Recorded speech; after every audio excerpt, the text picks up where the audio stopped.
Olá pessoal, a paz do Senhor. Aqui quem fala é o professor Antônio Lima, professor de teologia, e seja muito bem-vindo ao nosso programa Rota Bíblica. Desta vez, nós estaremos estudando o capítulo 1 do Evangelho de Mateus. Leremos a partir do versículo 1 até o versículo 17 e a gente vai discorrer muito sobre a genealogia de Jesus. É interessante que muita gente não gosta de ler as genealogias porque diz que são nomes difíceis, que não trazem certas edificações, como, vamos imaginar, o Salmo de número 23. Imagina comparar um texto de uma genealogia como esta, do versículo 1 ao versículo 17, e comparar então com Salmos de número 23 ou Salmo 91. Parece que as inspirações são diferentes, né? Mas a verdade não. É a mesma inspiração, o mesmo Espírito inspirou homens a escreverem estas verdades bíblicas. E o que você vai aprender hoje nesta genealogia vai despertar você para estudar outras genealogias. E vou logo informar que todas elas são importantíssimas para a compreensão das Sagradas Escrituras. Então, como eu disse a você, apesar de nós estudarmos o primeiro capítulo, não estudaremos todo o capítulo, será apenas do versículo 1 ao versículo 17, porque a ideia aqui é a gente aprender mais com a genealogia de Jesus. Mateus, como já foi dito no programa passado, ele escreveu especificamente para o povo judeu.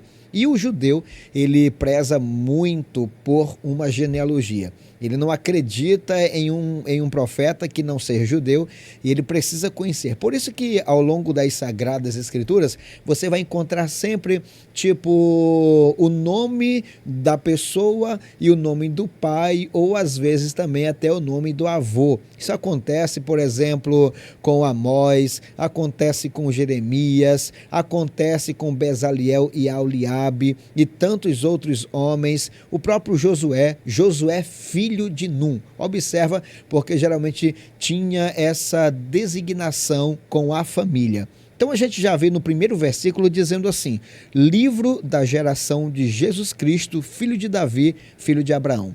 A Bíblia que eu estou usando é a Bíblia Roma, que essa aqui não dá para você ver, mas de repentemente, deixa eu mostrar para você. Eu acho que por esta capa, de repentemente, você consegue ver essa capa aqui. Eu acho que ficou meio embaçado porque aqui, essa daqui. E a tradução dela, a gente tem várias traduções, mas esta daqui que eu estou utilizando, eu vou ler para você aqui, mostrar para você que essa Bíblia, ela é uma Bíblia de estudo, tá? Ela é editada pela CPAD.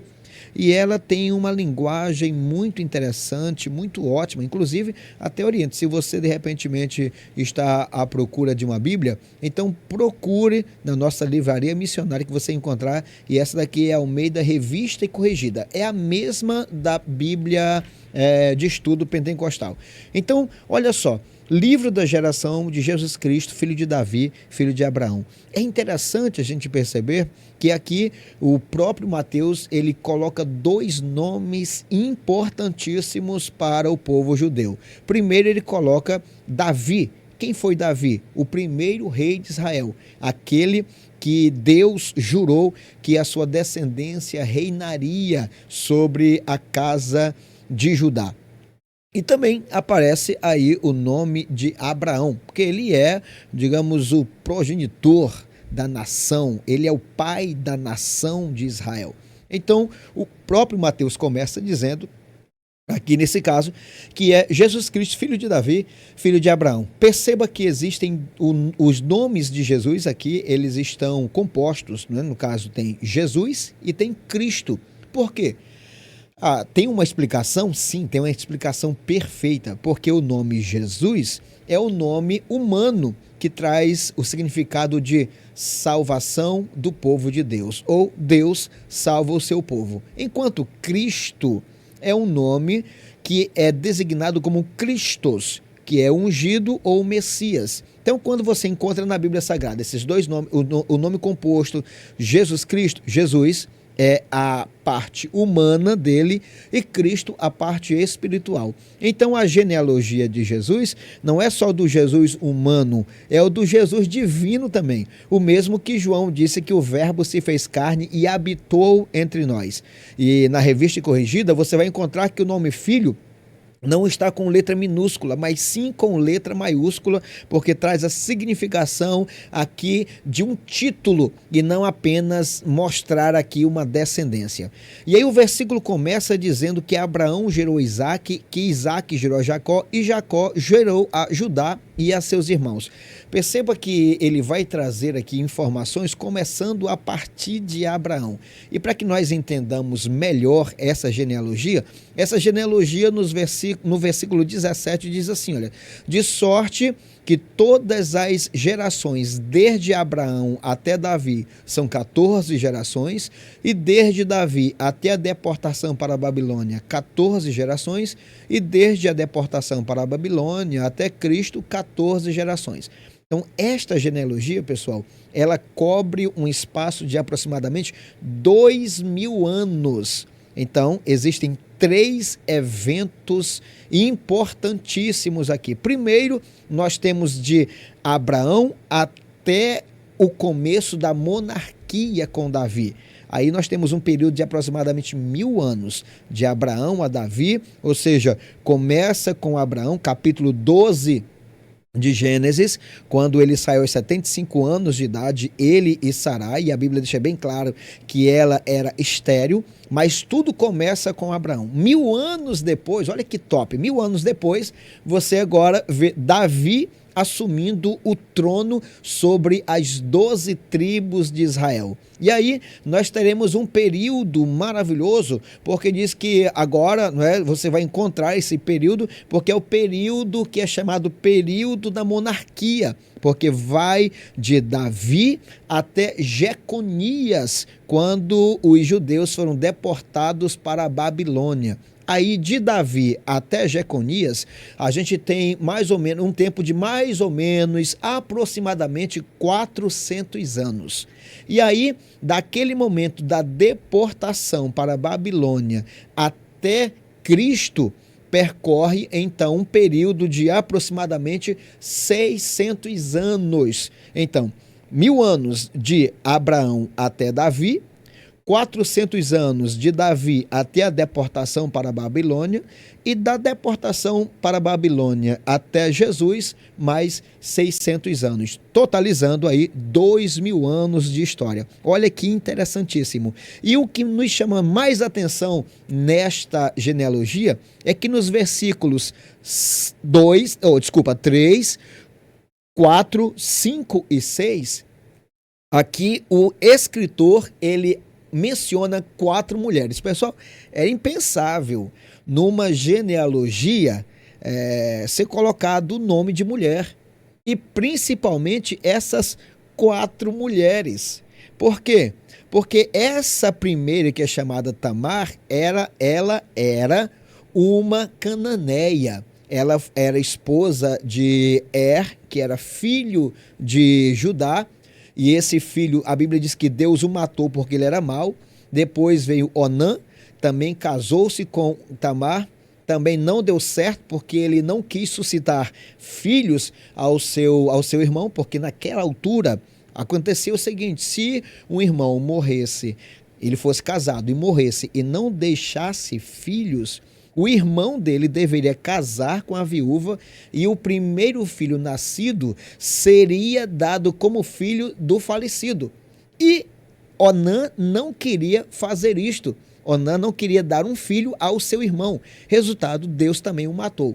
E aí ficou apenas Selá. E Selá, como era o mais jovem, o próprio Judá ficou com receio de repentemente Selá casasse com Tamar e daí então ela também viesse a falecer. Resultado que Tamar voltou para a casa dos pais e ficou um tempo na casa dos pais, e ela percebeu que o filho mais jovem de Judá já estava no tempo de casamento e ela não foi dada a ele como esposa. Então ela teve uma ideia, porque soube que Judá passaria ali nas terras onde ela vivia. Ela trocou as suas roupas de viuvez, vestiu-se como uma prostituta e ficou aguardando ali mais ou menos no local aonde Judá passaria. Resultado é que quando Judá passou, nessa altura Judá estava então viúvo. Judá, ela com o véu, ele não conheceu Tamar, e ele então teve um caso com ela naquele momento, e ele não sabia que era a sua nora. E para comprovar de que ele pagaria pelos serviços, o que aconteceu? Ele deixou o anel de selar e deixou também o seu bordão, o seu cajado. E com o tempo chegou a notícia para ele: olha, a tua nora, ela está grávida. E é interessante que quando ele passou, ele mandou por mão de um amigo ali o pagamento pelos serviços daquela mulher prostituta. E ninguém encontrou aquela mulher. Mas passado o tempo disseram: Tamar, tua nora, está grávida. E Judá então disse que ela poderia ser apedrejada. Antes que ela fosse apedrejada, ela perguntou às pessoas que estavam: vocês conhecem de quem é esse anel e de quem é esse cajado? E realmente o anel que estava ali era de Judá, o cajado era de Judá, e Judá reconheceu que ele havia sido injusto com ela. O ato de Tamar fazer tudo aquilo, ele entendeu que Tamar fez porque ela estava requisitando o seu direito de viuvez. E a Bíblia deixa bem claro que Judá não teve mais nenhuma relação sexual com ela, mas daquele relacionamento nasceram gêmeos, que era Pérez e Zerá, que está aí no versículo 3, o versículo 3 que diz: e Judá gerou de Tamar a Pérez e a Zerá. E aí Pérez gerou Esrom, Esrom gerou Arão, e Arão gerou a Aminadab, e Aminadab gerou a Naasson, e Naasson gerou de Salmão a Racabe. Outras Bíblias falam Raabe. Essa Bíblia aqui, ela deixa bem claro que é Raabe. E quem é essa mulher Raabe? Essa daqui é aquela mesma que escondeu os espias, uma outra cananeia que escondeu os espias quando Josué os enviou à terra de Jericó para espiar a terra e verificar como se daria ali o ataque contra a cidade de Jericó. Isso aqui, nós já temos passado aí os 400 anos ali do Egito, Israel sendo escravizado, já passaram-se os 40 anos de Israel peregrino no deserto, agora quem está ali é Josué. E ainda tem o tempo todinho, né? Porque Judá e toda a sua família. Então passou-se aí mais ou menos um tempo, digamos, de aproximadamente, quem sabe, uns 500 anos, entre Tamar e Raabe, um período aí de aproximadamente, quem sabe, uns 500 anos. Nesse tempo, Raabe, que era uma cananeia, ela foi salva porque acreditou no Deus de Israel, e ela, a Bíblia até dizem que ela era prostituta também. E nesse momento em que ela é salva, a única moradora de Jericó salva foi exatamente Raabe, com toda a sua família. E é interessante que aí as coisas foram andando, e Salmão, que era descendente direto de Abraão, se enamorou de Raabe e casou-se então com Raabe. Então, Raabe, ela vai gerar filhos, e a Bíblia diz que Salmão gerou de Raabe a Boaz, e aí a Bíblia diz que Boaz gerou de Ruth. Quem era Ruth? Uma moabita, que você conhece a história, inclusive tem um livro dela na Bíblia Sagrada, uma mulher que era viúva, perdeu seu esposo, mas que decidiu abandonar seus deuses, decidiu abandonar a sua nação e seguiu então com Noemi. E essa mulher, você conhece muito bem a história de Ruth, que ela foi trabalhar em um campo e, por coincidência divina, o campo pertencia a Boaz, que era filho de Salmão e que era filho de Raabe. Olha que interessante. E agora eles vão casar-se, e ela vai gerar um filho chamado Obed, e Obed vai gerar um outro filho chamado Jessé, e Jessé vai gerar o grande rei Davi. Olha que coisa maravilhosa. Isso tudo somente dentro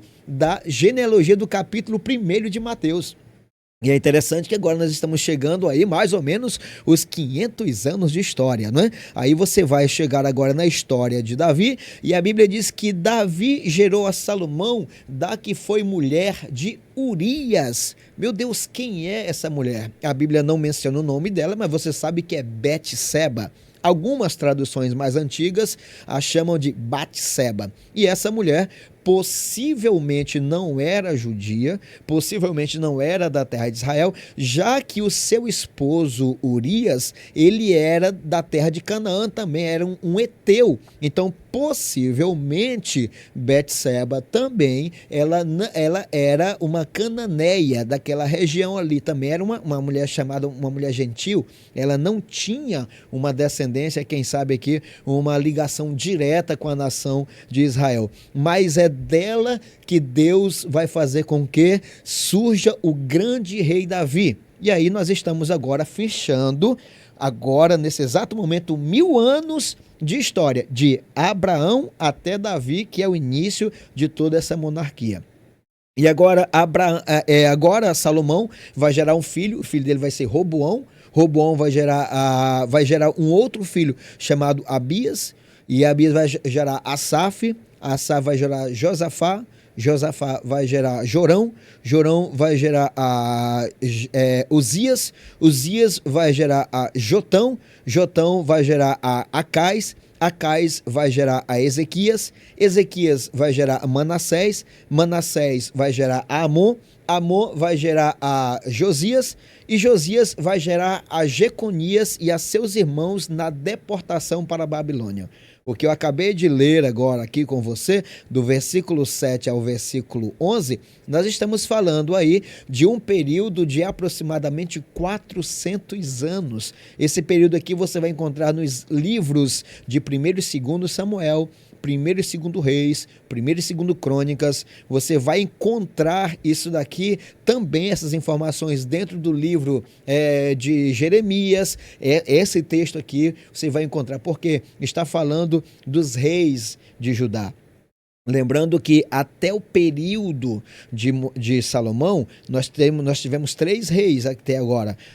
Saul, que não era da tribo de Judá, Saul era da tribo de Benjamim, e essa tribo, ela foi fiel a Judá. Depois a gente vai encontrar que ela foi fiel a Judá durante o período, mas agora quem estava no reino unificado com as 12 tribos era Davi. Davi é substituído por Salomão, que também foi rei sobre as 12 tribos unificadas.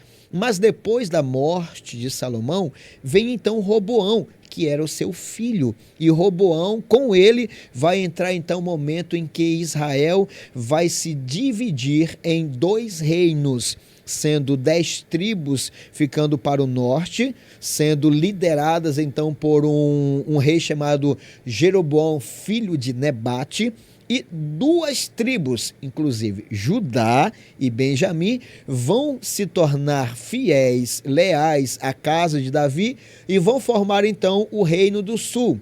Aí por isso que você, quando lê a Bíblia, você vai encontrar os reis de Israel e os reis de Judá. Esses reinos, por um tempo, eles conviviam em paz, mas por outros tempos, eles conviviam em conflitos. Então, divididos, as 12 tribos se dividiram, 10 formando o reino do norte, 2 formando o reino do sul. E aí, essas tribos vão conviver agora nessa divisão. Mas Israel sabe, Deus mostrou que esse Israel vai ser unificado lá no milênio. Nós temos mensagens, textos bíblicos, principalmente no Apocalipse, que fala sobre essa situação. Então, esses 400 anos, você vai encontrar, por exemplo, dentro dela, esses homens poderosos. Quem nunca ouviu falar, por exemplo, de Josafá, aquele que guerreou contra 3 nações, Amon, Edom e Moabe, e as venceu apenas cantando.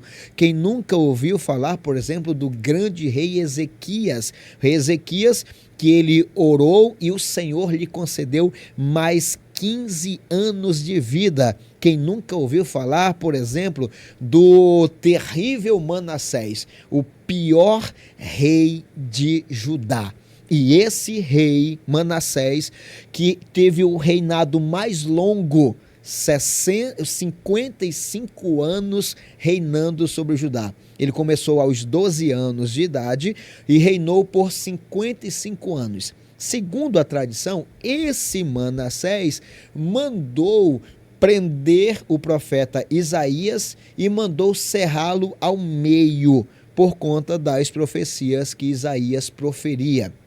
Mas esse Manassés tão terrível, tão mau, a Bíblia diz que ele chegou a se tornar macumbeiro. Por quê? Porque ele fazia macumbaria, matou seus próprios filhos para oferecer aos deuses estranhos. Você já ouviu falar, não é? Que esse homem aqui foi um dos terríveis. Mas interessante que no final de tudo, ele se envolveu numa batalha, perdeu a batalha, foi levado cativo e lá no cativeiro, Manassés se arrependeu dos seus pecados, pediu perdão a Deus e olha que top! Deus o perdoou e ainda restaurou o seu reinado. Que maravilha! E esse Manassés, ele gerou um filho chamado Amon. E esse Amon, pessoal, seguiu os passos do seu próprio pai, também cometendo coisas erradas. Mas aí vem o filho de Amon chamado Josias, um garoto que começou a reinar com 8 anos, mas pensa em um jovem, uma criança, depois adolescente, depois jovem, que foi fiel a Deus. É interessante que o exemplo do pai, o exemplo do avô, não foram capazes de minar a confiança e a fé desse jovem, dessa criança aqui, Josias. E é interessante que a Bíblia diz que ele andou nos caminhos de Davi, seu pai. Olha só que interessante.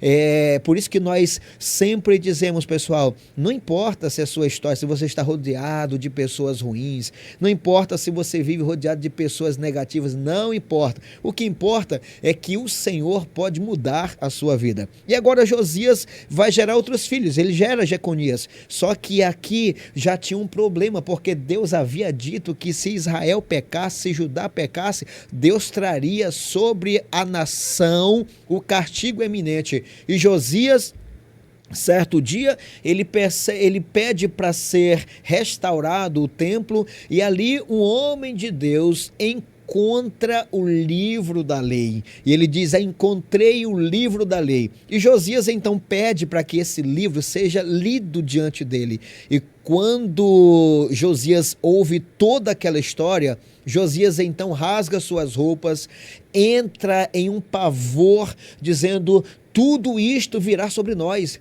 E ele então pede para que os seus súditos ali mais próximos fossem consultar alguém para ver o que aconteceria. Foram até a casa de Hulda, a profetisa, e Hulda disse que ele morreria e seria recolhido em paz.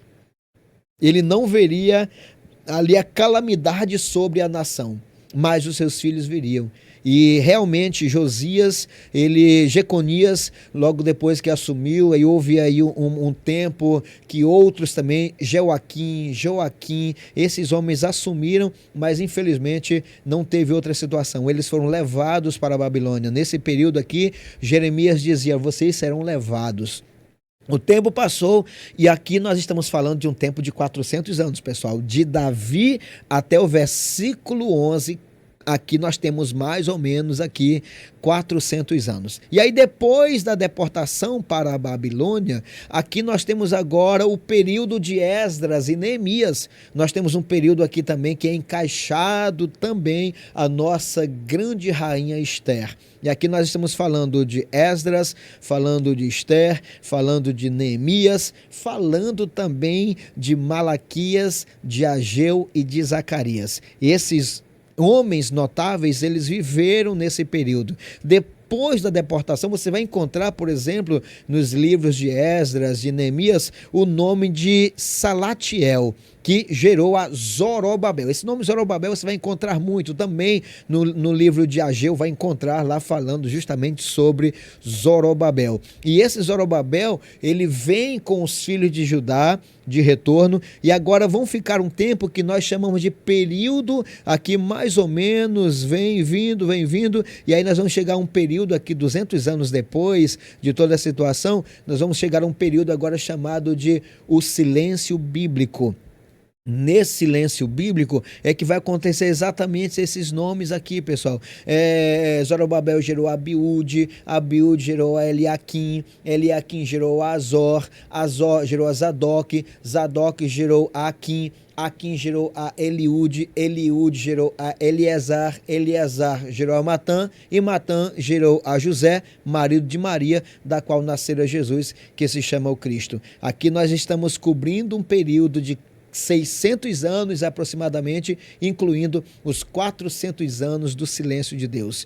Deus foi fiel em tudo isto. Deus é fiel em tudo isto. E aí o nosso querido Mateus diz aqui no versículo 17, de sorte que todas as gerações, que desde Abraão até Davi são 14 gerações, e desde Davi até a deportação para a Babilônia, 14 gerações, e da deportação para a Babilônia até Jesus Cristo são mais 14 gerações. Olha só, o nosso querido Mateus, ele simplesmente é um homem biblicista. Eu sempre digo que Mateus é o apóstolo bíblico ou apóstolo biblicista.